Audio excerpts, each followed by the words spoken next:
Fire Emblem Fates is considered by fans to be one of the worst in the franchise, yet it's my favorite, so I don't care about that. And for my most recent playthrough, I thought to try and use only 2 classes for all my units, as Fire Emblem lets you swap out characters' classes to suit your playstyle. But what I don't think most people know is that with its DLC, yes, this game had DLC, they introduced 2 new classes that you don't really see in Fire Emblem. And what makes this run exceptionally noteworthy is that you cannot legally obtain these classes anymore, as Nintendo has shut down the 3DS servers. Well, one is the Witches class. As you see this NPC, yeah, that's a witch in Fates. And with this DLC, you can turn your ladies into witches. And the other class, well, I wonder if the developer of Fire Emblem ever made a game with tanks. Witches for the girls and tanks for the guys. So I wanted to see if I could beat the 3rd route of Fire Emblem Fates on hard mode with permadeath on, meaning if a character dies, they are gone forever. It's like an inbuilt Nuzlocke mechanic, all the while turning the ladies into the witches class and the guys into tanks to see if I could beat the game. Also yet to even get these items now. It's a legit 3DS, Nintendo, okay? Also, I picked the 3rd route because it gives you so many characters to recruit, and since permadeath will be on, I think I need all the help I can get. So that's pretty much the rules, just use these 2 classes and see how far we can go. Because as you'll see, a lot of the enemies you come across, you're meant to have a lot of diverse classes so you can use tactics, to defeat any type of enemy. But if you're stuck with just 2, and you come across an enemy type that defeats one of them, well... But to clarify, I actually did start this at chapter 7, as for the first few chapters you can't actually change the classes, so I did all that off camera where I made the wonderful Croy our first witch. So to understand, the witches are like advanced mages, they can use spells and have the highest magic cap in the game, however they suffer from lower defense. But they do get some incredible abilities like Warp, which you will see to great effect in the end maps. Now to make this challenge not a grind fest, the only cheat I used was to give myself the unlimited seals that can be used to turn any of the characters into this class, which gives me unlimited items, and so I equipped as many E-level spellbooks as I can, as the only way you can attack is by equipping these weapons. Each weapon corresponds to one type of attack, and you start out with E in magic. Think of it like you're in 1st grade magic school. And then the other slots I'll be using for healing vulneraries, which are like the potions in the game, which I definitely will need because we've got no actual healer class. And since I'm using a legit copy, well, I guess I can't save in this game. And here's the first problem of the run. So to get to this part, I had to play the first 6 chapters off camera, and Azura, the girl on the box art, died in those chapters. And I sort of assumed, oh, she's the main character in the story. You keep seeing her pop up. Okay, the first few chapters are the introductory part, and then you pick the choice, and she's the main character in this route. She will revive for this part. No, as my horror grew, seeing that for the first map of the run, I was totally alone. However, one item I had was Disrobing Gale. We could do this. This is hard mode permadeath. So I was actually able to clear the first wave. And I also realized, well, Disrobing Gales disrobes the enemy. Good grief, he's naked! And despite having no healers, I was able to use these structures, which heal you at the end of each turn, and so a few turns later of just... And I have to stress, since these are DLC characters, they are strong, so as long as I get to heal in the structure, this was mostly okay.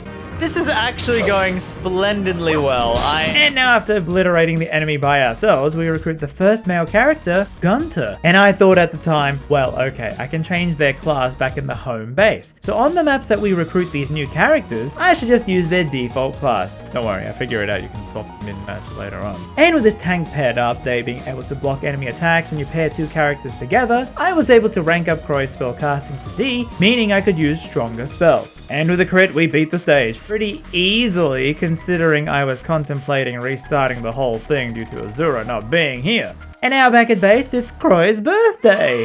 And I add in the new spells with Moonlight actually being able to heal you after an attack. And now I convert Gunter into a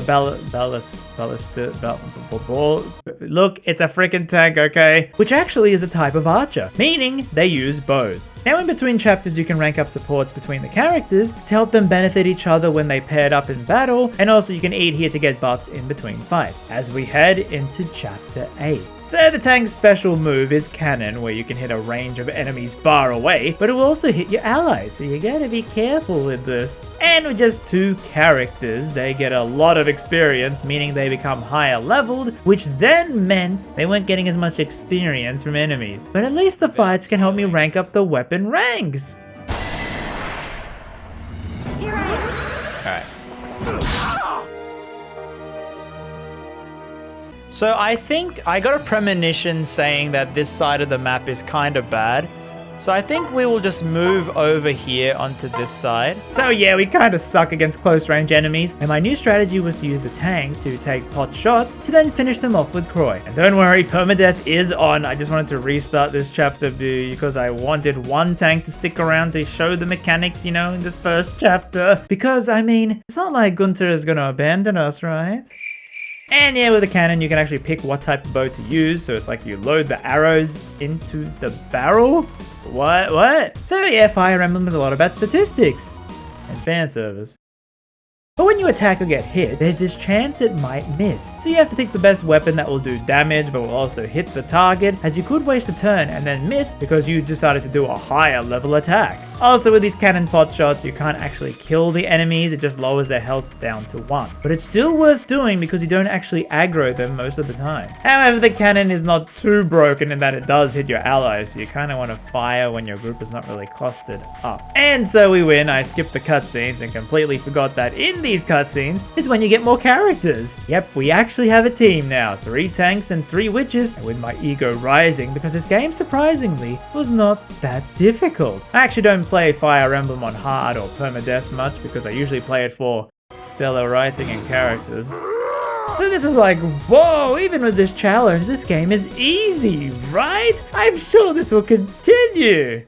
Wrong. And with this extra fodder, I made a new rule, as it was so difficult to get up to this point. You know, the bit before chapter 7, I didn't have that many characters to use. They all just died except for my main character. So I made a rule now that if every single character except 2 die in this chapter, I could restart it as sort of a checkpoint system. But if only just 1 or 2 die, I would just continue. It was challenging realizing this was my first time playing with permadeath on, meaning I can't really get attached to these characters. It wasn't something I was used to doing. And so we changed their classes, which also means no healers. So the only ways to heal were with magic that steals HP, these towers that heal you over time, or with items. And with Fates, you actually have access to the convoy, where Corrin can every turn go into the party inventory to swap out their items. And if your ally stands next to Corrin, only then they can also grab potions from this convoy. They can't just be halfway across the map opening the inventory. I also made sure to add concoctions over vulneraries, which they have less charges, but they heal more in one go. Also do note using healing items does waste a turn that you could be attacking. I also now had the option to buff up weapons to their stronger versions, but since I realized, you know, with that cheat to get the unlimited seals, I had unlimited resources to do this. So I could just buff them up to the strongest level right then and there.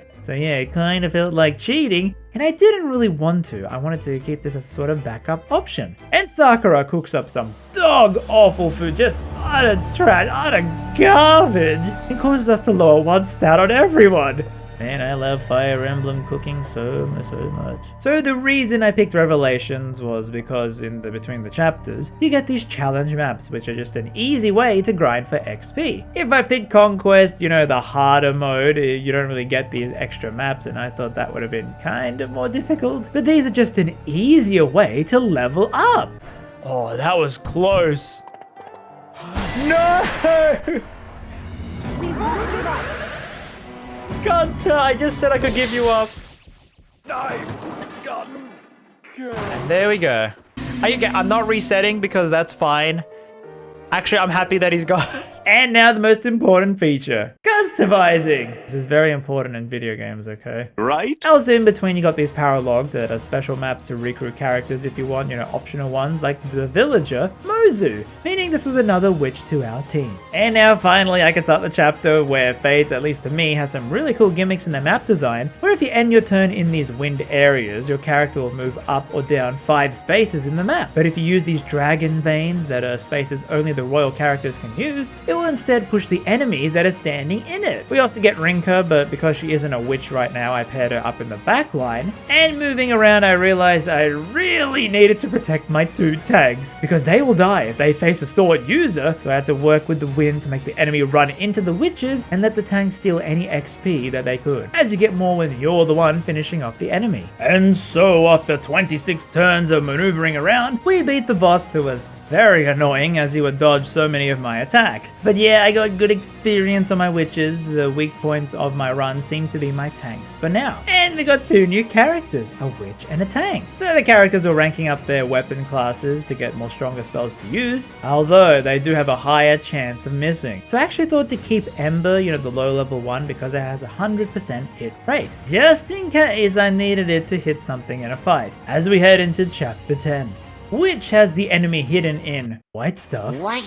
And when you attack, it reveals their position. I also did have more party members that I could use, meaning now I had some spares, replacements if any of the characters died. But this map was fairly straightforward, moving units in a way where they wouldn't die until the boss, who would just counter hard against my attacks. So I tried a true cheese strategy. Just stand back and blast them with tank arrows. And so we get 3 more characters, 2 tanks and a witch, meaning this playthrough was actually going incredibly well, and I started to take more risks. Oh, surely this can't be bad. And so I grinded on a few of the extra maps. Nothing of note happened, just spreading out the experience in my party.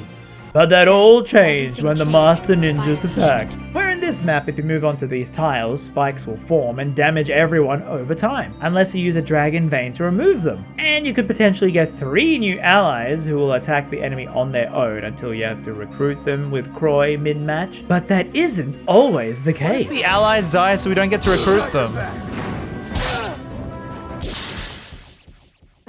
And right at the next attack, Hayato died. Another tag fell! Well, I personally didn't mind since he was my least favorite at that point, and I do have a spare, so it's not a big deal.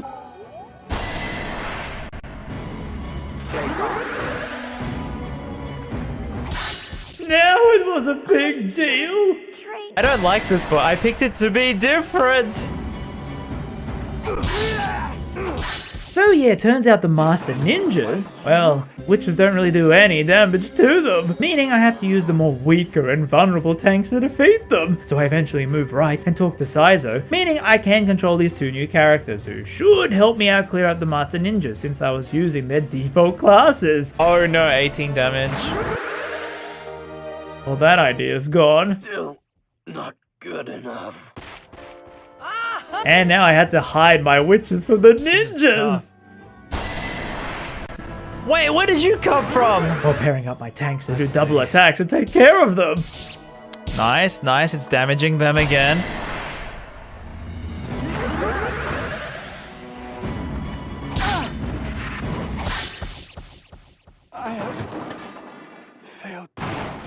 I forgot about the close quarters combat. So I had to move my high level Croy, who can't do damage only with a crit, and somehow hope that hits, and then be able to take them out with only the final boss being a Master Ninja. But now after losing 6 allies, I deserved, you know what, this guy deserves to be cheesed with a cannon from afar, and thus ends the ninja bloodbath. 6 allies dead on 1 map. 3 potential new recruits just gone. So yeah, my ego took a bit of a hit, knowing that, oh, so this is why they call challenges challenging. Well, good news is that in the story we get another witch, which would be useless against more ninjas, but we have 2 tanks again at least. So after back to restocking on items and spells, with Moonlight being a sneaky heal if it hits, that ninja map really did teach me that I should be carrying my own heals and not relying on the maps to have their own healing tiles. So I grinded a bit more till chapter 12 at sea.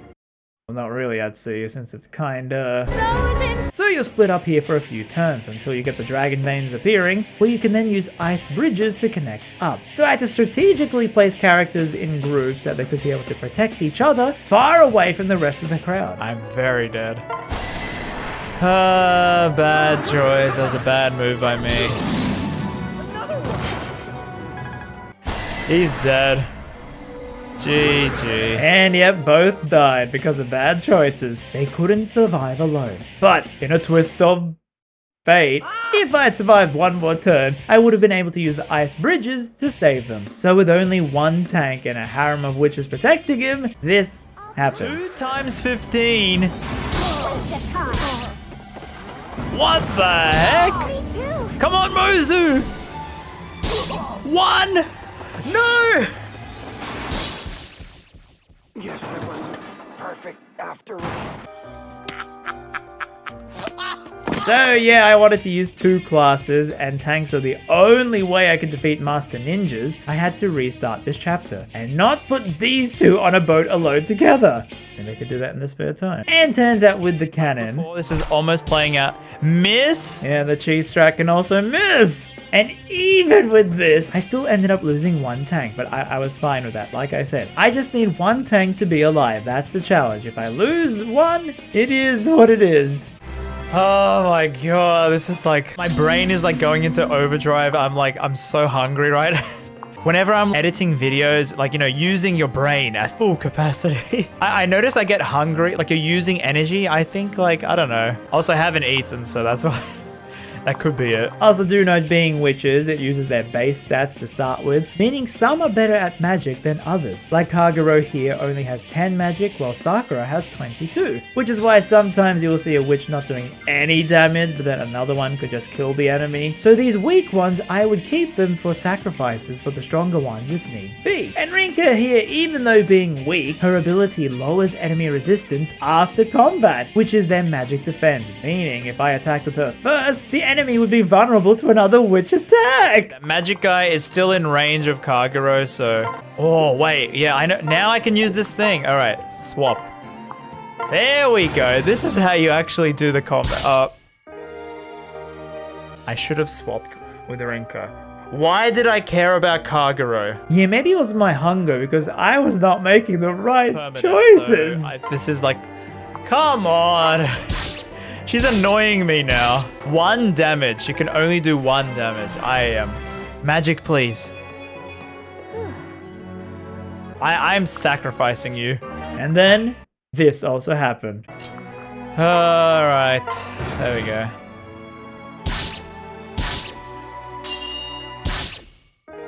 Yeah, I needed to eat something. So after another reset, I was able to keep all the characters, and after 1 hour on this map, I finally did it. And my reward, 3 characters joined. Selena, Baruka, and... Oh, I wonder if she's gonna be good. Oh, it's this map. Oh no, this might be really tough. Oh god, this is always dead. So this map, you have both your brothers, Xander and Ryoma, fighting up top, while you somehow got to get to the boss all the way here, and there's not a lot of movement spaces. You're kind of funneled into these alleyways, and you also get blocked by trash, which you have to waste a turn of your character to pick it up and remove it. And to make matters even worse, or better depending on you, we got 2 more characters who turn into beasts, as we can't use them as tanks yet. Okay, I'll admit, I did realize eventually, if I place them next to Croy and open up the convoy, they could actually get the tank seals into their inventory and use them mid-battle. I never actually knew you could do that in this game until this run. My strategy then was to pair these 2 up with tanks in the off chance that they could protect them in any close encounter, as pairing up you fill up this shield gauge to have that support unit block hits, and this is such an important feature on this run. Even if a character sucks, they can be really good to block attacks on your MVPs. Their supports are just that valuable. Also, one part I should mention is that these tanks actually don't have great movement options. They never get enough tiles to move across each turn, meaning I would just often pair them up with the witches to keep them moving all together in one group, and to show off these new units. God, Camilla. Insta-kill retaliation as well. And just when you think it was all going well. So, that usually is fine. No crit.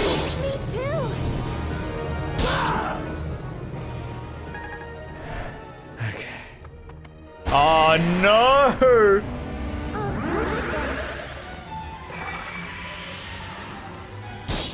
Our best magic user dies. So yeah, that's kind of a problem, is in this run, if an enemy gangs up on me, I could survive the first hit, but the second enemy's attack would always finish me off as my health was then so low. Like Mozu the villager, she was really good, yet her base health was just so tiny.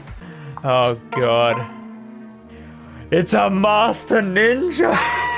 So yeah, I used the dragon vein to open up the left side of the map, and then I realized, what the heck, I can't damage Xander? And then 50% chance the music changed. I think she's dead. and straight after, My other units, and they're gonna die. Yep. Yep. Can you reach? You can reach. Nice. All right. 22 damage? You'll pay for and just after we spent so long turning Keaton into a tank, well, No! thank goodness they haven't joined technically, because from what I know, what they say, they'll join us back afterwards after we win this fight. And so after losing one more witch, possibly my worst one, I finally beat the map and checked else up on the did we get? furries.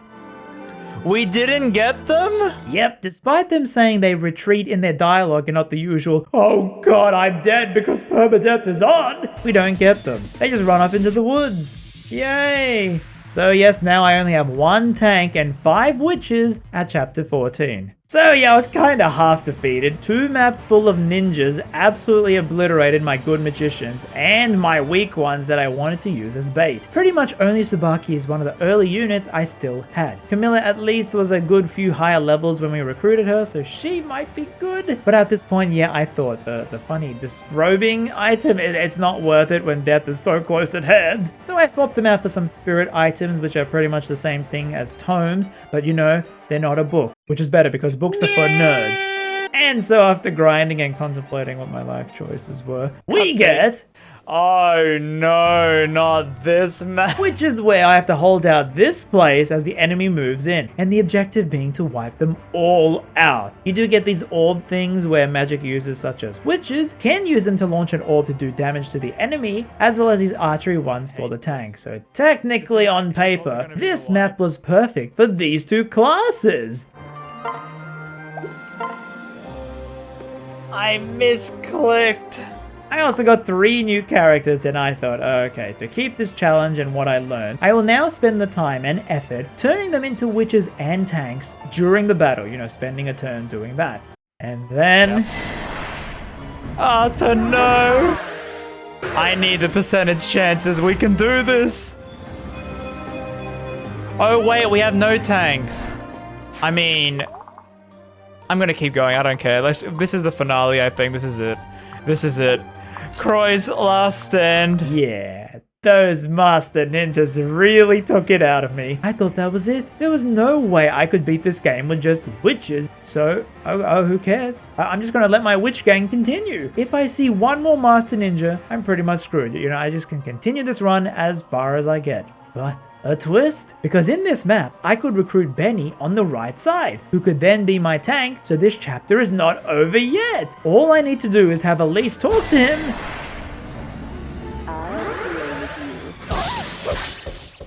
Well, that was Baruka then dies, while Camilla and Croy are absolutely going insane, steamrolling anything that approaches, while Effie also dies. What the heck?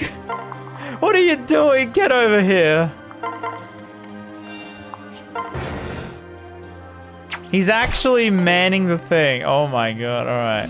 And more came, that was a bait. They baited us. Oh my. So yep, in the end I had 4 witches that were steamrolling the enemy, plus I got wind that apparently at the end of this map, I do get a tank, meaning I could continue this run. And at a certain level, which is kind of different on every character, the witches gain warp, which is such a busted move in that they can teleport to any ally anywhere on the map. If someone is in trouble halfway across the world, boom, magic witch to save the day. And Calamity Gate was the weapon that was carrying Croy, as it inverts the weapon advantage and doubles its effects. Meaning with the weapon triangle in Fates, it reverses that, and it's really good at killing these lance guys. And with that, Croy gets weapon rank A, meaning she could use almost any magic spell at my disposal. And after winning, yes, Silas joins. So the run is still technically active as we did get 1 tank. So yeah, I was kind of in a rough spot. I was so tempted to use the weapon forge and absolutely max out my Calamity Gate weapons, but it felt too much like cheating. So I made a rule. If I wiped completely, I would try again after absolutely maxing out the weapons. And then try again as a kind of one more chance, you know, save me kind of thing. Since even if I reset the chapters, I can't get any more units per chapter now. This is near the end game. We're running out of fodder for our team. I'm trying to say all this because I really did want this to be as legit of a playthrough as possible. And so far, it was.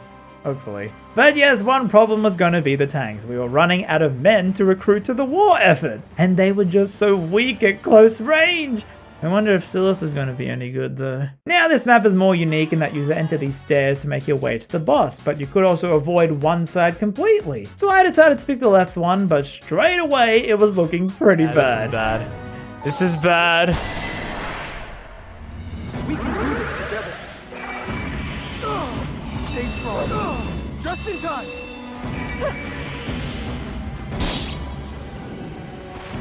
Naturally.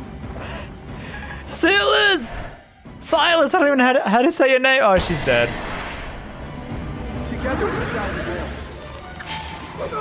Stay strong. Oh my god, he is an amazing protector. But just then, Shura turns up, a new recruit on the other side. No, I gotta get Croy all the way over there to talk to him. Also, Nyx appears, who I do recruit because I need all the help I can get. And if you know, Nyx is already a really powerful magic user, so her magic stat is kinda good. And we get Shura, so finally back to 2 tanks. Surely this will last. I'm here to help. Why do I keep taking these risks? It was always the problem on hard mode. My units had such low health. Anytime the enemies decided to gang up on me, they would kill me. But we did it and actually kept 1 tank and also got... We've got trouble. Yay. So this map is fire, cause it's fire. Where Ryoma and his buddies join up and there's a lot of potential victims, allies for our cause, so we gotta somehow pair up with them for Croy to talk to recruit. While at the same time, these fire walls will alternate, blocking our path for a few turns. So to keep to the challenge, I pair up Ryoma's buddies and try to get them to join up as quickly as possible, and then stand next to Croy so I could convert their classes. All the while doing this as my Super 4 witches are protecting the group, you know, being these really buff bodyguards at the front, not letting anyone through. Also gotta remind you, I was playing this part at 3 a.m. Cupid bow heals. 5% chance. We've got this. Damn it. That would... He heals the ally? Wait, did I misread what that item does? Restores the enemy's HP. Why the heck am I using that? Oh boy, I love not reading weapon descriptions at 3 a.m. And then...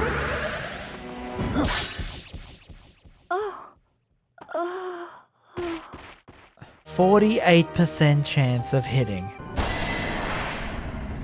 Let's work together. 39% chance. What? Yeah, I was not getting lucky with these guys, absolutely obliterating my health in 1 attack, when they should miss half the time. And to make matters even worse, we don't get a break as the game starts the next chapter right after. So this is a big map with 2 directions, but I knew that our next ally Xander appears in the top right, so I head there to now add 2 more tanks to the team. And after 1 turn, their retainers join, which means 3 more tanks and a witch, which means a lot of time converting them, yay! And what do you know? Oh my... Well, I guess it's for the best. Letting a magic book nerd drive a tank didn't seem like a good idea. But then in a kinda dumb move, I was using the 2 cannons on these guys instead of running away or being offensive, so they just died close up, which was super bad as Niles here was an actual archer, meaning he had access to high level bows. But he's dead. Oh, well, okay, but I have a big team now. And after that low point earlier with 4 people, it kinda ripped off the band-aid of me caring whether or not I live or die on this run. I really at that point thought this whole run was gonna be over. But Camilla, my star, was under attack, and I did the old war formation, surround your important units with bodies. And still with that low crit You chance. really are going for him. Stay strong. 30% chance. And here you see warp in action, as I couldn't finish off this enemy and I knew they were going to kill me the next turn, but Camilla being able to warp next to my units meant that I could save them. But I also guess it's funny, I panicked in the moment. When you look at the actual enemy, they were just a healer and they couldn't really do anything to me. So I clear some of the middle guys and move to the bottom right, slowly pushing forward with Camilla and weakening any enemies I could with the tank's cannons. And then They missed one of their shots. Oh, the music was playing as well. And we're dead. Oh well. Let's go. Oh well, every retainer except Perry died. So with that, I reached the boss who was just out of range for my cannons before moving in with the witches, which honestly seemed to be my best strategy. I only suffered when the enemies decided to pick on my tanks at close range, or I came across any Master Ninja, but after 1 hour, I finally did it. And we did it. I am so tired. My head is hurting. I really do love this challenge though, because it forces you to think even more than you normally do with this strategy game, having to work with all these constraints. So chapter 18 begins with Scarlet mysteriously disappearing, and we just have enough units for a full team. We don't have any spares, and this map splits up your team where you got to use these teleports to move to the islands. And then we need to use the dragon veins on each corner to open the final boss area. Well, Croy finally learned warp at level 25, and I was kinda trapped on the right side, so I warped Croy out, leaving these 4 by themselves against the Master Ninja. I'm sure it'll be fine. Okay, I'm kinda worried, so to make sure nothing happens, I then warped Camilla back to the right side to help out. Then with that taken care of, I warped her back to the left side, try to push there, but then out of nowhere, another Master Ninja attacks from the right, and I was seriously in big trouble. And she has to get right up in his face. Oh, Camilla, I love you. Come on. Oh my god. And this map was kinda nutty in that the enemies had a healer, and anytime their units had low health, they would just run back like little babies to get healing. And it seemed like the enemies would just keep spawning unless I actually moved on the offensive. I couldn't just sit there and let them hit me. But I was doing it, pushing up slowly, taking out their healer until... I'm so ready for this.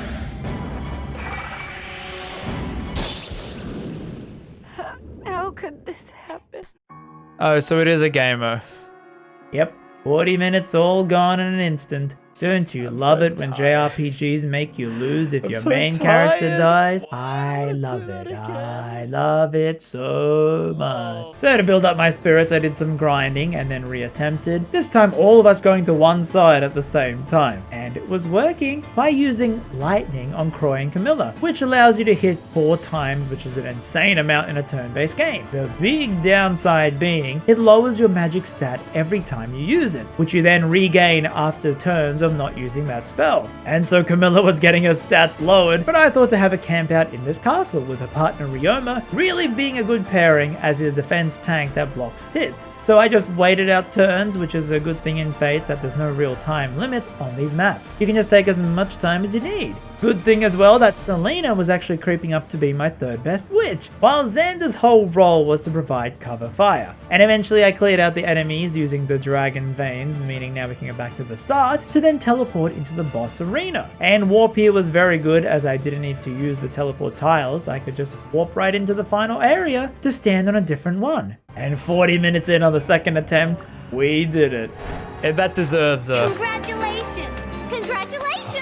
And now you got a kind of crazy map, and then you have these 2 islands where you can use a dragon vein to split your soul in half, so that you have a clone version of yourself on both islands. You may think that this is broken because you can attack twice, but your health is shared. Meaning if you get damaged up top, the damage hits your clone on the bottom. Thankfully though, there was an alternate goal to, instead of defeating the boss, you can just ignore them and escape with your allies on the right side.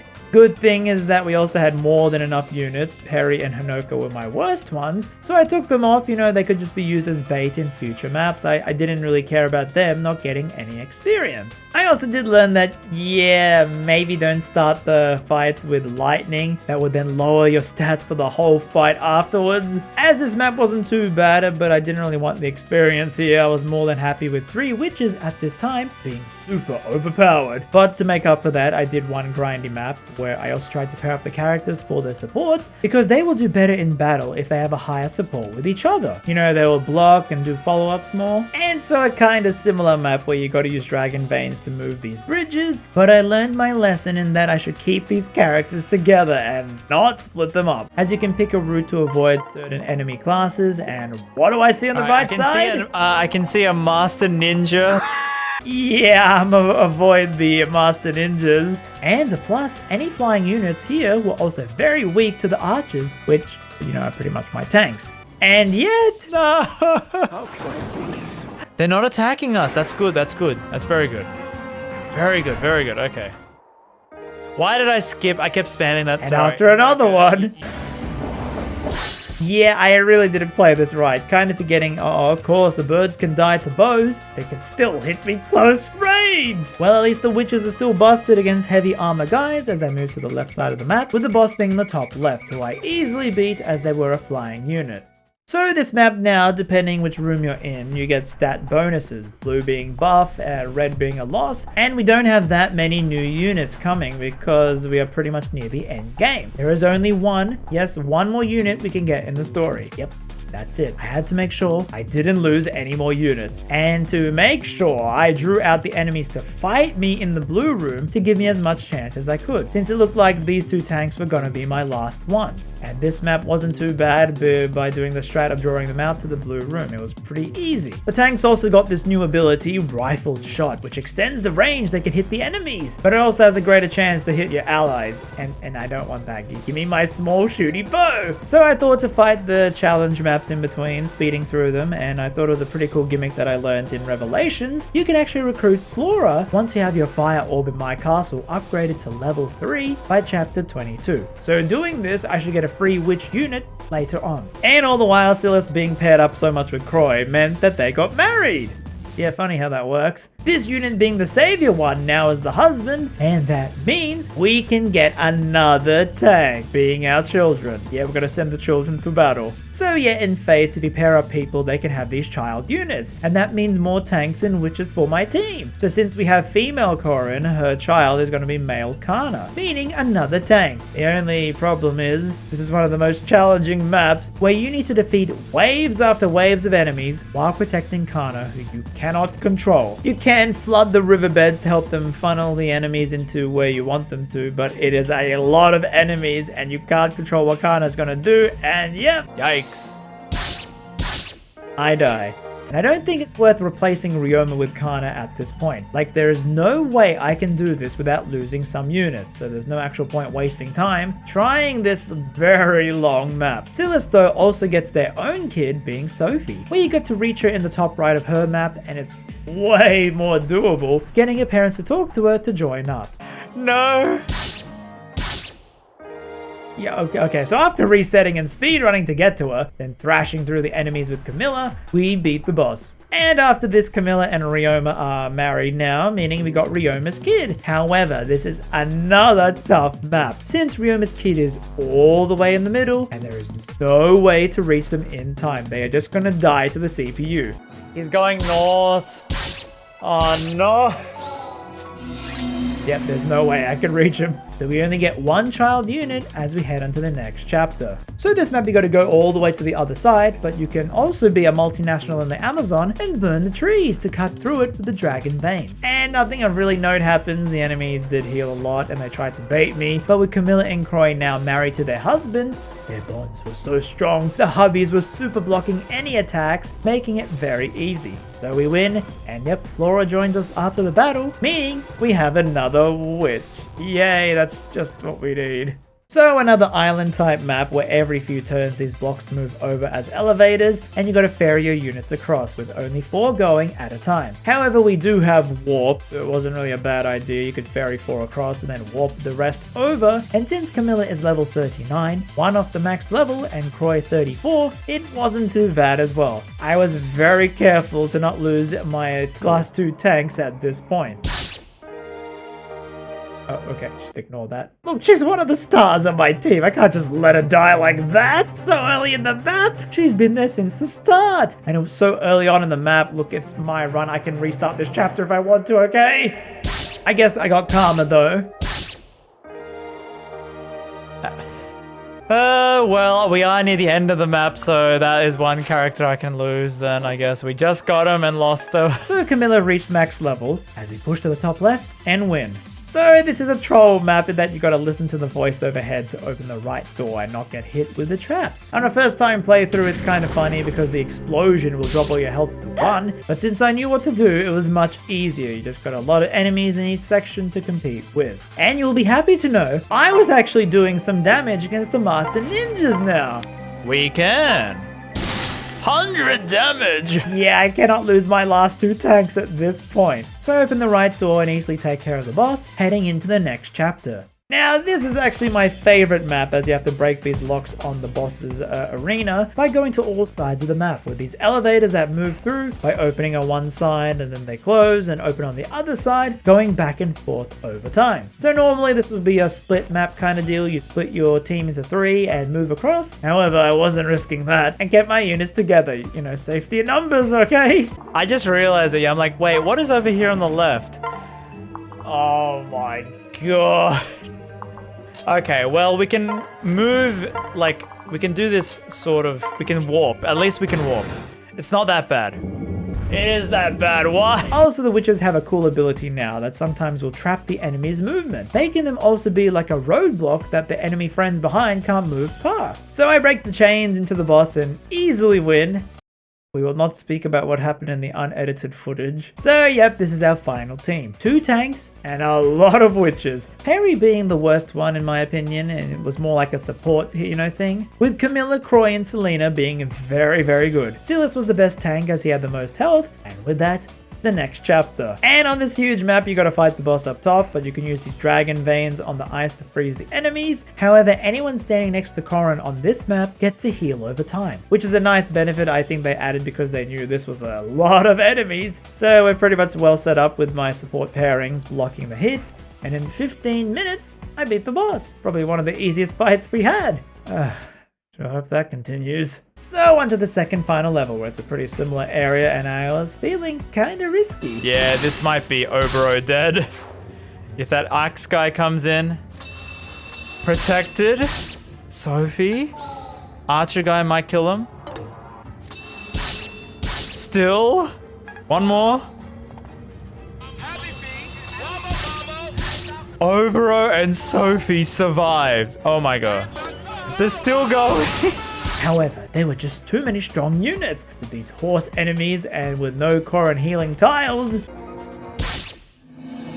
And after 2 more deaths, I was thinking, how could I do this without losing anyone? As I wanted this whole party for the final boss. However, I lost Obero and I was okay with losing her or Perry as they were my weakest units, so I could just keep going. But then Corrin died too. So I thought, okay, I'll do Ryoma's son's map, and who cares if he dies? I can still kill the enemies here for the experience. But after many attempts, I realized their levels scale with you, as the game doesn't know when you'll do these paralog maps. So they don't want you to be over leveled when you fight this. You could do this at the end game or early on. So then I went back to do the story, and this was so long because I didn't really want to lose anyone apart from Obero or Perry. So I kept retrying and hoping for the right crits. It was all the percentage chances because there was still 1 more fight to go. So I tried a bit more and still not resorting to any backup plans, but I then had to use the tonics, which I picked up legit in my run. As the Witch's Brew ability gives you random items over time for when the witches when they win in battle, so I was able to use these items that are like one-time only boosts, only for that chapter, boosting your stats, which I think is pretty fair. I picked them up legit, it wasn't any cheats or anything. But now a big thing with these fights was to pick the right weapon to use, because your character will then be holding that weapon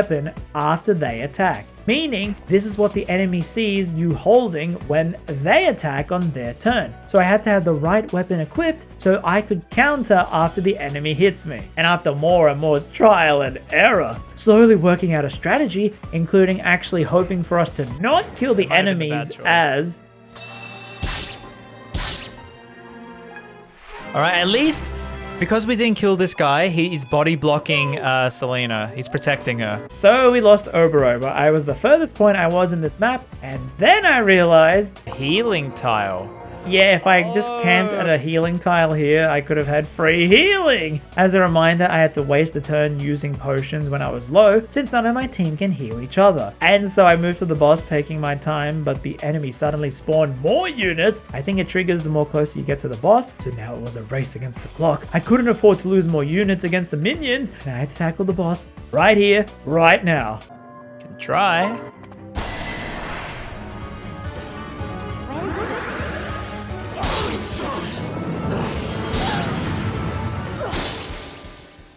Oh my god. And so with Obro being the only loss I had, we go on to the final boss. But I didn't realize you don't get to save in between. There's no resting to go back to the base, to buy more items, or upgrade your weapons if you want. They throw you straight into the final boss arena. So with this, you have to attack the dragon's hands on either side for it to then lower its head, for you to attack in the middle. The whole while they are spawning minions that are super tough and they charge right at you. And then I learned... Oh my goodness, we die. He does 36 damage, so he kills us.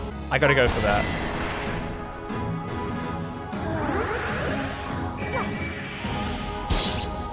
Okay. Parry. Parry. She's actually Pog. And Ryoma dies in the final map, but all I needed was one tank to get to the final boss. So Ryoma, we salute your distraction. So one hand gone, we warp to Corrin as the anchor point in the middle. Now Camilla's probably dead. Camilla's probably dead. No.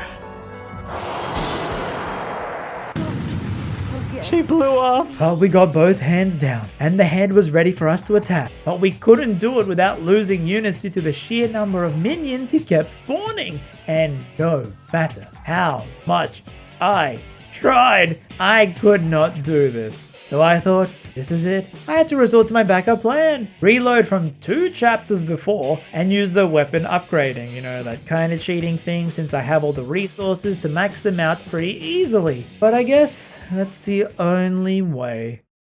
No, I don't want that. I want to try this as legit as possible. And then I heard one thing. Is it possible to use the enemy phase to damage, then heal up on the player phase? So what if instead of me attacking, I just sit in range of the dragon, let him attack, and survive that one hit, and then do damage with retaliation? It actually seems to do more damage than me just attacking, and there is the chance that he could miss his attack. So I tried and tried. Ryoma reliving his death over and over. And Die with the follow-up guy killing her. 1 health! God! Perry! Harry was seriously so good on this map! Get in there. Yeah, that's not gonna do it. I'm here for you. Missed? Got C rank? Dead? Not dead? You're dead. You're probably dead. Yeah. You're probably dead. I gotta go not get my hopes up. Maybe? Yeah.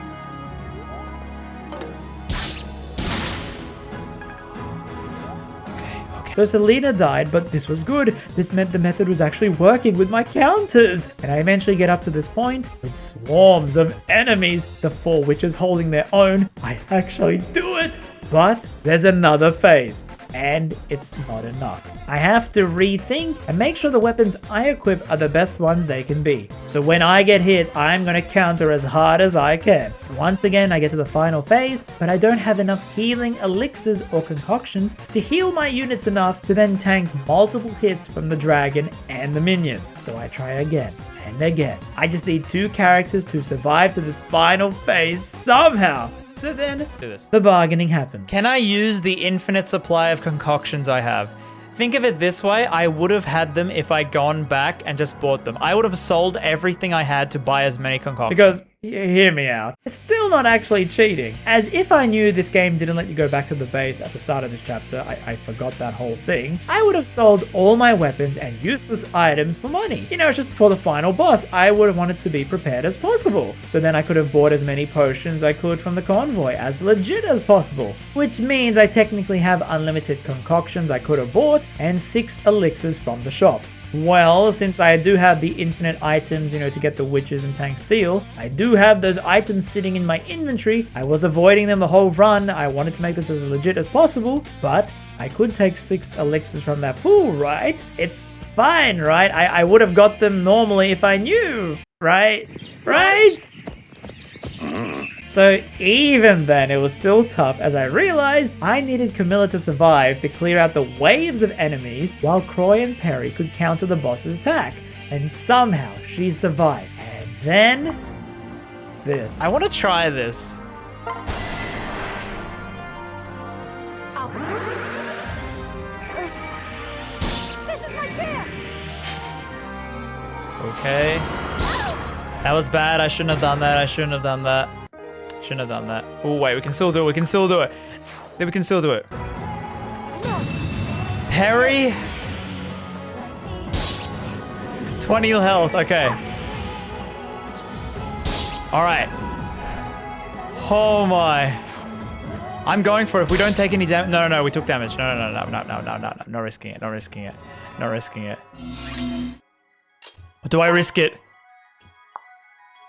Mjolnir, save me! I won't surrender.